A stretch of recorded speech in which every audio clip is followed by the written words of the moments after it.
They are looking for a new green t-shirt.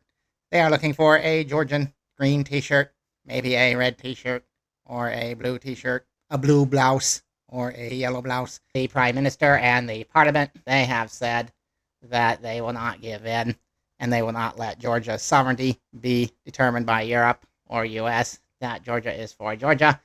In today's video, we are going to talk about some color revolutions. Yes, you've heard it right now in Washington and in Brussels. They are looking for a new green t-shirt. They are looking for a Georgian green t-shirt, maybe a red t-shirt or a blue t-shirt, a blue blouse or a yellow blouse, something of that type of nature. The tryouts are going on as we speak, and things in Georgia are looking quite interesting. So please stick around until the end. Please like the video, subscribe to the channel, help out the algorithm. We're going to talk about Georgia. That's where the green t-shirt tryouts are going on at the moment. They're trying to do another Maidan coup there, Maidan 2.0. If Georgia is a small country located in the Caucus Region, it's between Turkey, Russia, and Iran. It actually borders Armenia, which has a border with Iran. The capital is Tbilisi. It's a nice, beautiful city, and it's a nice mix of Europe and Asia, Russia. Yeah, it's a beautiful city on the river. It has become a very diverse city because of some events that have been happening in Europe. It has become a digital nomad hotspot. Many people from the West have gone there, and also people from Russia have gone there at the start of the Ukraine war, maybe for various reasons, maybe some to get away from the war, others to get away from sanctions so they can continue their international business. Most people speak Russian, and some people can speak English. The official language is Georgian. They have a very unique looking alphabet. They also have really good food. That's a different topic though. What is going on in Georgia? Well, we can take a look at some articles. First, we're going to start, of course, with our favorite, the BBC. Yeah, the source of all things not true. But sometimes they actually do have some nuggets hidden in their propaganda.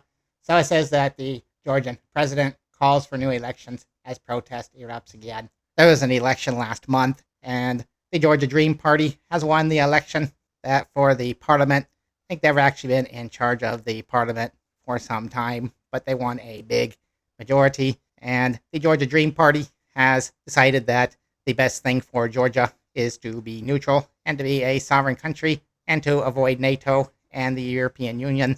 So they have delayed any talks going into the European Union. That has made some people, especially in Brussels and in Washington, not quite as happy. So it's time for another color revolution. So the president is pro-West, whereas the parliament, the Georgia Dream Party, they are a more conservative party. It's kind of expected in a country where the majority of the people are Orthodox Christian. There's also a very large Muslim minority, and it is expected that people would be a bit more conservative than, say, somewhere like Brussels or Paris or London. But the president herself is a woman. She is pro-Western. Says Georgia's pro-Western president has said she will stay in post until new parliamentary elections are held, as protests continue over the government's decision to put EU accession negotiations on hold.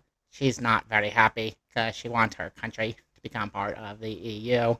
She has called the opposition illegitimate, and she described the election, as it says here, she described the current parliament as illegitimate after allegations of fraud in last month's election.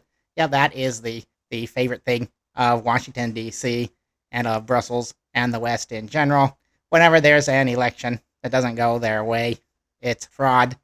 If you know what happened on January 6th, 2021 in the United States, not taking sides here, but people were not happy with an election, and they decided to let people know. Yeah, it turned violent, but most of the protesters, apparently they finally just went home. But this is what the U.S. is trying to do overseas on a much bigger scale, and that's what they're trying to do here in Georgia.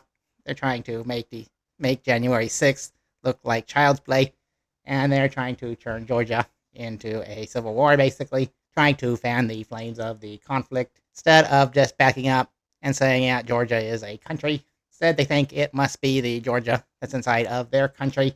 That's a state, not a country. and they're very far away from each other. I'm not going to try to say her name, because I'm sure I'd say it wrong. Maybe we could call her Miss Z.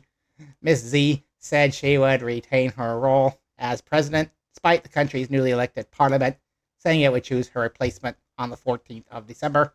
Mass protests in the capital are continuing to erupt for the third consecutive night on Saturday in the capital of Tbilisi. Riot police have been deployed around the country's parliament, the focal point of 3 nights of protests.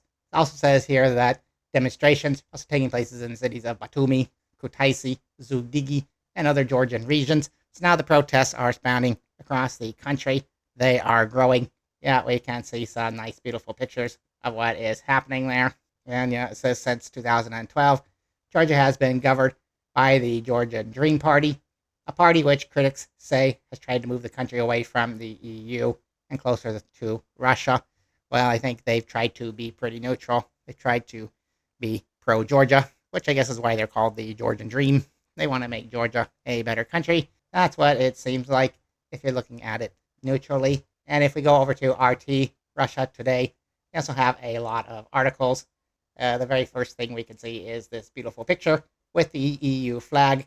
Yeah, they are in Georgia, not in the European Union, but they're waving EU flags. That is your first clue that something is not right. Because activists have clashed with police outside the country's parliament, and they're basically saying the same thing here. The pro-EU protests continued for a third night. The president has called the government illegitimate. We can see here what's going on. According to news channel Rustavi 2 and website Civil Georgia, police have cleared Rustaveli Avenue of protesters, that's in the capital, and traffic has been restored. And they were saying they were going to shut down the Tbilisi metro. The protesters were trying to stop traffic and shut down the city. And we can see a very long list here of things that are going on. President announced the government, said another violent night in Tbilisi. Yeah, it's the president's people that are being violent. Yeah, we will leave you the link here in the description, and you can go through and look at what's happening in Georgia. But it's another green t-shirt situation. However, the prime minister and the parliament, they have said that they will not give in, and they will not let Georgia's sovereignty be determined by Europe or US, that Georgia is for Georgia. It's very logical.